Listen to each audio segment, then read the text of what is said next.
Depression রোগের কোনো ওষুধ, মন খারাপের কোনো ওষুধ আমি বলছি যে যেখান থেকে শুনতে পাচ্ছেন প্র্যাকটিক্যাল করে দেখবেন, ভালো লাগলে করতে থাকবেন, ভালো না লাগলে বাদ দিবেন।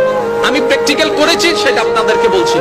যখন আপনি দেখবেন আপনার মনে বেশি পাথর জমে আছে, আপনার দুঃখ কষ্ট বুঝার মতো কেউ নাই, আপনার চোখের পানির মূল্যায়ন দেওয়ার মতো কেউ নাই, আপনার দুঃখ কেউ বুঝছে না, আপনার কষ্ট কেউ বুঝতেছে না, আপনার আশে নেই পাশে নাই নাই নাই কেউ নাই, আপনি যখন খুব একা মনে হবে, আপনার দুনিয়ার কষ্ট যখন আপনাকে চেপে ধরবে, আপনি কিচ্ছু করবেন না, শুধু একটা কাজ করবেন, যাই নামাজটা পিছিয়ে ডাইরেক্ট সিজদায় চলে যান, ডাইরেক্ট সিজদায় চলে যান, কপালটাকে ঝুঁকাই দেন, নাকটাকে ঝুঁকাই দেন, হাতটাকে ঝুঁকাই দেন, নিজের অস্তিত্ব বিলীন করে দেন, চোখটা বন্ধ করে সিজদার মধ্যে চলে যান।